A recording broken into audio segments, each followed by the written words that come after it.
Hey, good morning. Welcome to another episode of Lifestyles, a show that celebrates America's finest city. Today, we go all over San Diego. We visit different micro markets, hear some of the stories of those markets.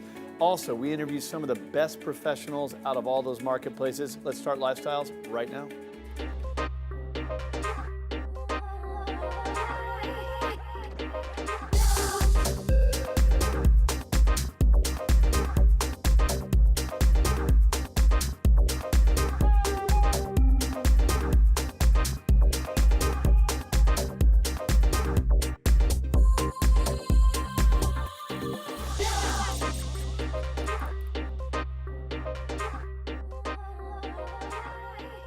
So everybody recognizes that bridge, the Coronado Bridge, which takes you into one of the greatest places in all of the world, Coronado. And today we're going to be talking to Richard Bailey, who's running for mayor. Going to ask him some tough questions and learn what his vision of this great town is. So let's see what Richard has to say. So here we are in Coronado with Richard Bailey, who is running for mayor out in an amazing part of town. Thanks for having us out. Hey, thanks for having me. Windy enough day. Very windy. We get those from time to time here. Yeah, but I mean, it couldn't be a more gorgeous day with a more gorgeous view. So you might hear a little wind, some helicopters, jets. Sound of freedom. Sound of freedom, man. Sound of freedom. But thanks for having us out. So let's start with the history of what got you here, right? So Sure. you are a business guy, a finance guy, right? Yep. And you decided to throw your hat in this ring, this political ring. Let's share your story leading up to it. Absolutely. So yeah, background's in corporate finance, and I was actually working down in Chula Vista at an aerospace company down there. And one of my friends invited me out to a 4th of July party he was having about a decade ago here in Coronado. And came across the bridge, really enjoyed my time here. And I thought, gosh, this is where I want to plant my roots. This is where I want to live. And after just a couple years, I realized that this is where I want to raise a family one day, you know, where I want to make the community an even better place to live. How do I do that? Well, I got to get involved in city leadership. And so that's what led me to make the decision to run for city council back in 2012. You know, I think an interesting balance that you have to have as running for mayor, that you have people that have been here for a while. Right. And it's got a really rich military background, Navy, a lot of Navy families here. But then you also have a lot of money coming in here, international money, the renting of the homes I know is a challenge. So how do you balance people that are here, that have been here for a while, versus new money and new people coming in to help, which can grow the economy here? How do you play that balance? Absolutely, so that's a great question. And that's, right now, Coronado is really just, we're experiencing this change dynamics between, 60 years ago, a regular Navy personnel could afford a place to live here, and raise their family here. And as the prices have increased, we are seeing that influx in money coming in to make it's not as affordable as it once was. And I think as elected officials, our job is really just to listen to everybody. Everybody that's a resident here in town has a stake in our island, has a stake in our community. And we all want to see it be a better place. And so I think it's a matter of how do we move Coronado forward while respecting our past and respecting everything that made Coronado such a great place to live in the first place. What are the biggest challenges that you face and that people are voicing as their concerns when you talk to them? Sure, so every city really has 3 main challenges, and our city is no different. Those challenges include being good stewards of taxpayer money, providing for public safety, and also really ensuring that we can maintain a high quality of life. And so these 3 challenges, for as great as Coronado is, we're not immune to those. And every single city has their own little nuances, so we have to each city has to approach those challenges differently. Here in town, we're very, very fortunate that we have such an engaged and active community that we can, as a city, partner with our city leaders throughout different community organizations and help solve problems that these city leaders can solve in a way that's far more efficient and cost-effective than our city government can sometimes. So you're a guy who essentially came out of the private sector. I think there's an appetite for that on the national political scene, whether people like Trump or not. The people that do like him like the fact that he's an outsider, right? There's plenty of people that don't like him as well, but there's definitely an appetite for going against the grain of politics as usual. Right.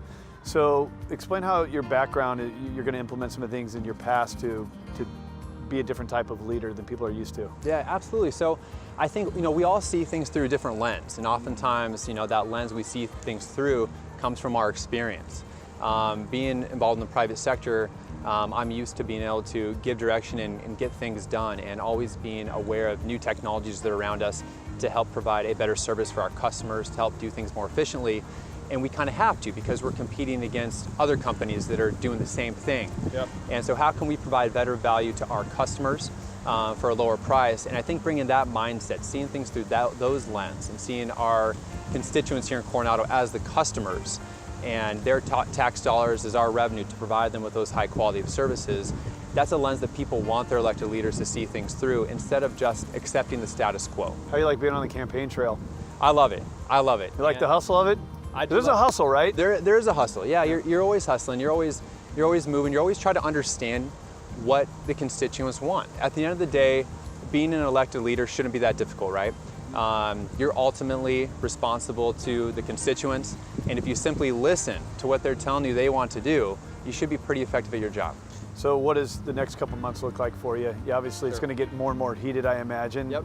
All right, so what's on the agenda? Yeah, so between now and the end of the election season, we as a campaign have a dozen or so neighborhood meet and greets. So once again, just getting out and meeting the constituents, hearing what they have to say. And we also have about a dozen candidate forums where I'll be debating my opponent and really trying to communicate my vision for Coronado and how we can execute that. What's the outline for the debates? You know when they're going to be? Yeah, so off the top of my head, they're going to start in late September and run all the way up through Election Day. How many? So far, I believe we have 9 scheduled. 9 debates? So we will actually be debating more than Donald Trump and Hillary Clinton will be debating. Wow. Yeah. Yeah, they're, I think, set for, what, 3? Yep, that's right. So we'd love to have you out for one of those. Yeah, no. Yeah. Maybe I'll moderate for you guys. I love it. I love it. No, that'll be interesting. I mean, 9, you certainly, the people of Coronado certainly get a chance to see. What I like about debates is it gets the most raw elements out of you. Yep. You know, I'm trying right now, but I mean, in a debate format, you can get thrown off, and you really got to think on your feet. And That's right. there's kind of that competitive spirit that, I don't know, 9 times. You're absolutely right. And you know, nothing's scripted in those debates. We're unaware of what the questions are going to be, so it's really a matter of trying to communicate how are you going to execute your vision for Coronado. And if you've done a good job listening on the campaign trail, you should know exactly what the residents want that vision to be. Got it. So let's say you become the next mayor of Coronado. Day 1, what do you do? Day 1, you know what? So my vision for Coronado is pretty simple. I want Coronado to be such a well-managed city that we never have to choose between raising taxes or laying off police officers. Do you have those challenges now? Well, that's actually something we're very fortunate in, where our job as elected officials is to make sure that flexibility is maintained going forward, that we remain good stewards of taxpayer dollars. You know, where parents never have to worry about their kids walking to school alone, where the police officers still know people in town by name, and you know, you feel like you have a friendly enough relationship with them that you can go to them with any kind of problems you have, and that we're really a partnership between the city and the community to help move Coronado forward while respecting our past. Because I interrupted you, so day 1, you get in there. Yep. And where do we start? Where we start on day 1, so some of the challenges we face, the biggest challenges we face here in town are working with Caltrans and the Navy to improve traffic safety. We have 2 main roads in and out of town, and unfortunately these roads are responsible for the vast majority of our traffic issues. And because these roads aren't actually owned by the city of Coronado, they're owned by Caltrans, and they're primarily used by the Navy bases here, we have to work with them to make real changes and actually route some of the traffic down the major thoroughfares in town versus residential streets. And so that on day 1 is going to be a top priority for me. You mentioned a couple times taxes, right? Yep. Whether it's the national government, local governments, you have to bring money in to pay for some things. Right. Right? But there's also the element of you're taking money out of the private sector, Sure, and you're putting it into the hands of the government. How do you balance it too? Are you a big government guy, small government guy? How do you fall on that? Well, I think that's a great question, and I wish our elected officials at higher levels of government would actually be willing to answer that, because in my opinion, the role of government is very clearly defined. And the role of government at the local level is to simply provide for public safety and infrastructure that allows businessmen and women to live their lives, to grow their business, that allows parents to get to and from work and take their kids to and from school. Here in Coronado, one of our top priorities is maintaining the quality of life, because we're very fortunate we have such a high quality of life here in town. And I think that largely falls on our community as a whole to demonstrate what they want that to be, and for the government to help reinforce that through public safety and sound infrastructure. Well, it's an amazing part of San Diego. We got the mainland here, which already feels like a vacation, and it's just so simple to go across that bridge and be in Coronado and kind of even expand the vacation feel of just being in America's finest city. Richard Bailey, running for mayor. Good luck with everything. I appreciate you having us out. Thanks for being here. And good luck. So that was Richard Bailey's vision of Coronado. We'll see what he does as mayor. I don't know if he's running as a Republican or Democrat, but I do think he's a likable, trustworthy guy. Now, whether you're in Coronado or anywhere else in America's finest city, I hope you can engage in politics, and I hope you learned something here today. Now let's take it to the rest of the show.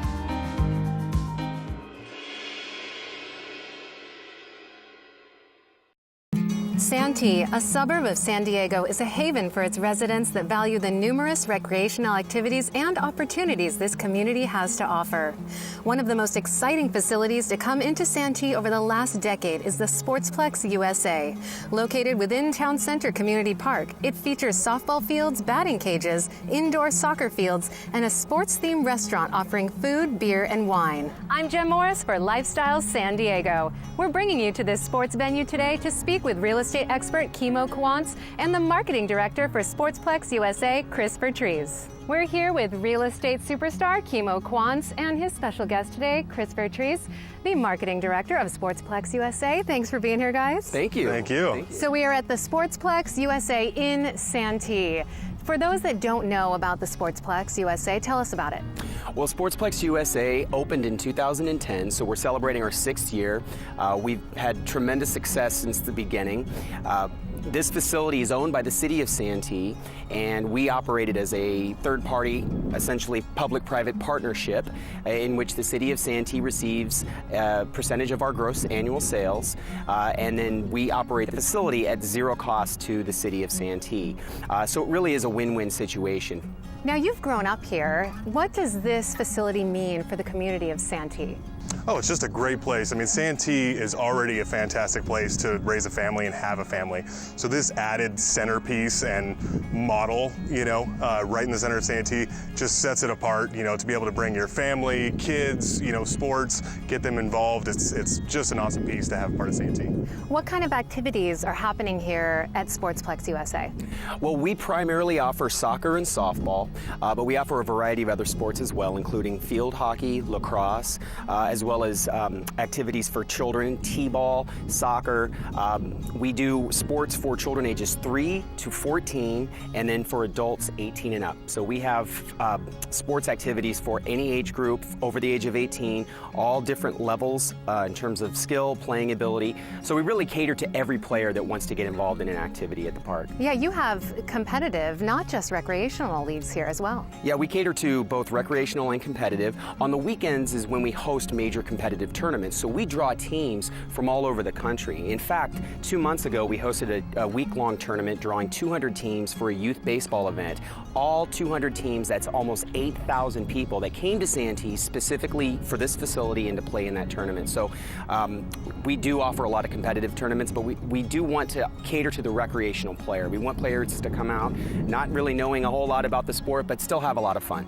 And there is a restaurant and bar on site here? There is. That's what separates us from the others. Yeah, we are the only sports facility of our kind to have a full restaurant and bar serving 8 draft beers and wine available. Obviously, the parents love it when they come in on the weekends to be able to enjoy a drink, and the players love it too. They don't have to drive somewhere after their game to enjoy, post-game festivities. They can sit right there and have a beer with their team. Kimo, you are a sponsor here for Sportsplex USA. What does it mean to you to be a sponsor? It was a natural fit, and my office is only located just a couple blocks away next to the Home Depot. It was a natural fit, coming here. A lot of my friends come here, growing up here in Santee since 2nd grade. It was just a perfect place to be able to pitch into the Santee Sportsplex USA. Yeah. Absolutely. And this Sportsplex, we should say, is located nestled right in the center of the YMCA, the community center. Yeah, no, we're in a great area, great location. I mean, 5 minutes off of the freeway. We are located right behind a school, which in fact we do work with the Santee School District, in which we donate $10 per child that registers for our youth recreational programs back to the school district. And to date, we've already donated over $30,000, which they have turned around and built a computer program, as well as supplemented all of their teachers with supplies that we've been able to do since we've operated this facility. That's so great. What a great asset for the community here. Absolutely. We we know that we are a partner of the city. We are a partner with the community. We are here to benefit everybody that's involved. So it was a natural fit for us to work with the school district. A lot of school districts don't get the funding that they need right now, so we thought it was a great opportunity to give back, and it's worked out well. Now, Kimo, I'm sure you can speak to that, being here since you were a child. How has Santee grown? Oh, this whole area used to be all dirt. When I was a kid, a carnival come to town, it was all dirt. No national retailers, in Santee when I was a kid. Now there's like 153 national retailers are here just in Santee. Just nearby, we have a Carl Strauss that's supposed to be coming in, 152,000 square foot facility that's going to be there. That's obviously great for beer drinkers everywhere. And the schools here in Santee as well. Growing up here was fantastic. The public school system is really second to none. Santee and Poway, ironically, the places that the Sportsplex USA are located, have some of the best schools in all the county as well. And the low crime rate as well. Absolutely, yeah. 5th in Santee as far as the lowest crime in all of San Diego County. Wow, lowest crime in all of San Diego County. That's incredible. I know that Santee is such a draw. So many families are coming here, wanting to plant roots here. We have tourists coming from all over for the Sportsplex USA. Let's talk about the market here then. Sure. Tell us a little bit about the housing prices and what's going on here in Santee. Absolutely. So right now, the median home price is for a regular single-family house is right around $450,000, and if someone's looking for like a condo, townhouse style, right now it's right around $330,000. So here in Santee, it's still affordable when you compare it to some of the other locations in San Diego County, but yet you're getting so much more in this area for the bang for your buck here in Santee for your family. Affordability is still awesome, and the median income in Santee as well, we're 7th in San Diego County as well at $79,000 for the median income as well. Those are incredible statistics. Mm-hmm. Now, I know that you have a property that's a great example of real estate in Santee. Tell us about this property. Absolutely. This one is about 1,900 square feet. It's just a great example of what you can get here in Santee. This one actually is $585,000 and large backyard, completely redone, move-in ready, located next to everything. It's just a great property to take a look at. Gorgeous. Let's take a look at it now.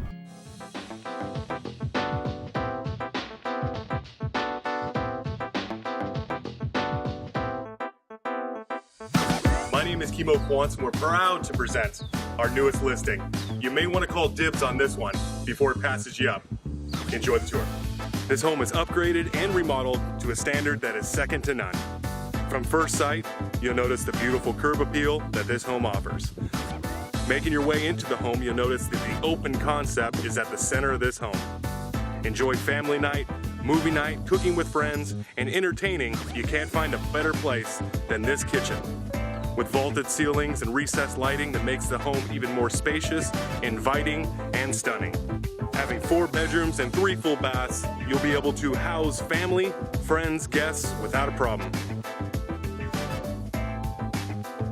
Enjoy your large master retreat with jacuzzi-style tub, stand-up shower, dual sinks, large closet, and a view of Cowles Mountain. Relax underneath the stars around your gas fire pit, telling stories, roasting marshmallows, and enjoying company. This home is located on the west end of Santee, close to Santee Lakes, Carlton Oaks Golf Course, and easy access to the 52 and 125 freeways. I'm Kimo Quantz with Keller Williams Realty and the Quantz Group, and to show this home, contact me. Well, that was such a fantastic video. Thank you so much for sharing that with us, and thank you for having us out here today. We appreciate Absolutely. it. Thank you. Thank you. You just heard from real estate expert Kimo Quantz and marketing director for the Sportsplex USA, Christopher Treese. I'm Jen Morris for Lifestyle San Diego.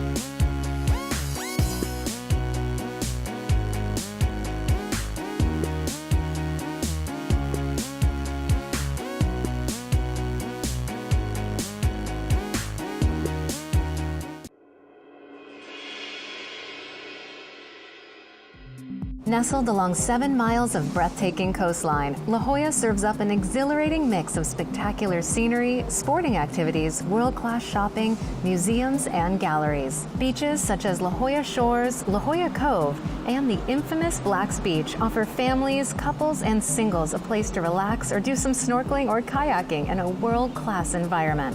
I'm Jen Morris for Lifestyles San Diego. Today we're coming to you from the newest global headquarters of Pacific Sotheby's International Realty. We're going to be catching up with elite real estate agent Amber Anderson about everything that this marketplace has to offer. We're here at the newest global headquarters of Pacific Sotheby's International Realty, and I'm joined by real estate elite Amber Anderson. Amber, thanks for having us here. Thank you for having me. So tell us about this space because it's absolutely phenomenal. It is phenomenal, and obviously it is the premier location in La Jolla at 111 Prospect, right across from La Valencia Hotel. But I think what's even cooler, the coolest part about the office is what we have in the front. Just as you come in, we have a 1913 Rolls Royce that's on display in our exhibition hall, and an amazing train set with a slot car racetrack. Just so much fun for the kids to come in, and believe it or not, the adults really love it. So just some really cool, neat kind of attractions that will be changing out every month. The train set will pretty much be our permanent exhibit, but we're just looking to have a great resource for everybody in the community to come and check it out. It's almost like a gallery. It is, and that was the idea. It wasn't meant to be like every other real estate office that you've seen. This is truly one of a kind, and you won't find anything else like it, including the 32-foot Jumbotron in the entire world. How many people do you get just strolling along Prospect that, you know, have to go in and check it out? We get, I think now we're running about 200 a day, and I've actually been doing floor in the evenings, which has been really fun after people have had a chance to go out to dinner. I mean, our doors are open until 8, but sometimes you'll see us open till 10 p.m. on the weekends just because it's such a fun and hip spot to hang out. Let's talk about the location here of Pacific Sotheby's International Realty. Like you said, we're across the street from La Valencia Hotel. How much traffic goes through, and how many people can come in and see what you have to offer now? Well, La Jolla, as you know, is, we call it the jewel by the sea, and it's such an amazing, I mean, we're at the corner in the premier spot. So everybody's coming in town to enjoy our summer, and I think there's a lot of great things that we can offer in La Jolla for the summer. A lot of free things. We've got the La Jolla Concerts by the Sea, which are taking place every Sunday from 2 to 4 p.m. And I think they go through September the 7th. They've been doing those since 1984, so it's a really fun, family-friendly event that everybody can take part in. And where's that? That is down in Scripps Park, which is actually just above the La Jolla Cove. So from our office, all of a 3-minute walk. That's not too shabby, right? Not at all. Now, you call La Jolla home for your business, but also for your family. You're just minutes away. What makes La Jolla so unique for you, and why did you want to raise your family here? Well, I think from everything from the schools to the activities to just the people. I've got 2 little ones. They're starting at La Jolla Presbyterian in the fall, and just the families and the involvement of the community is just second to none. So it's something that we're happy to be a part of. What do you see happening in the market here in La Jolla as far as who's moving in, who's moving out, or are we having Gen X, are we millennials? We're a mix, we're across the board. I think the main thing to note about the La Jolla market is that it's very positive. And La Jolla, believe it or not, you can get 1-bedroom condos starting at $300,000. You can get oceanfront homes, as we know, as high as $26 million. So a lot of people don't understand how affordable La Jolla can be. And when we chunk things down and kind of, we are a luxury market, but when we look at homes that are selling under $3 million, the average home price in La Jolla is about $1.2 million.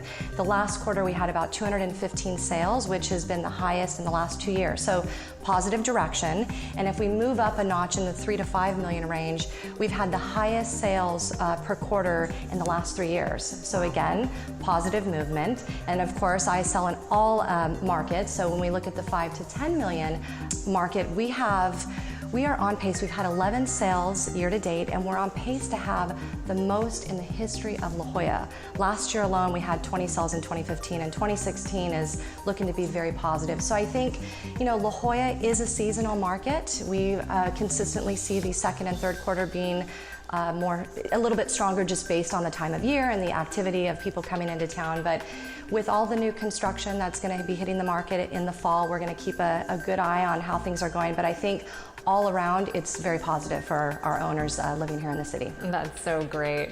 Now you, I know, have a beautiful property that you are going to share with us. Right. Tell us about this. So it is one of my favorites. I think people come to La Jolla to really get some rest and relaxation, and this is an architectural gem, but it's a Zen retreat. It is luxury in the sense that something you don't typically see in La Jolla. So it sits atop a hill in the Hidden Valley area, beautiful panoramic views all the way looking over La Jolla shores. But what makes it unique is it really has an indoor-outdoor koi pond that leads from outside inside of the home.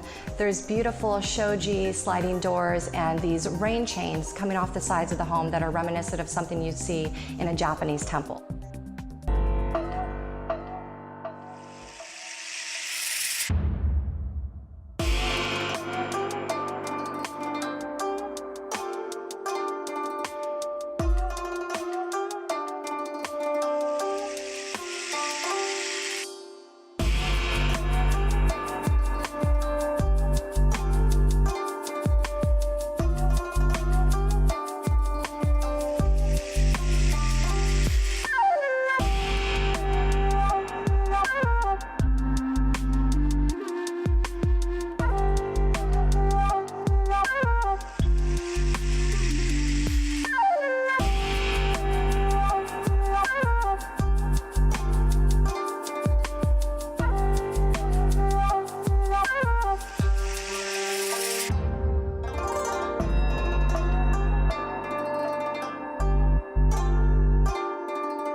For having us here.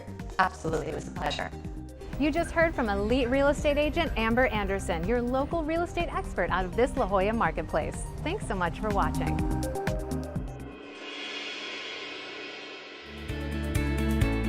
Hope you enjoyed today's episode of Lifestyle, celebrating America's finest city. I want to remind you, you can also follow the show. We'd love to hear from you. Visit us online at lifestylesandiego.tv, and you can visit my homepage as well, craigsewing.com. That's where you can follow us on all the social media links. But that is all for today's show. Join us again next week on the CW, Channel 6, 1 p.m. Have a great weekend.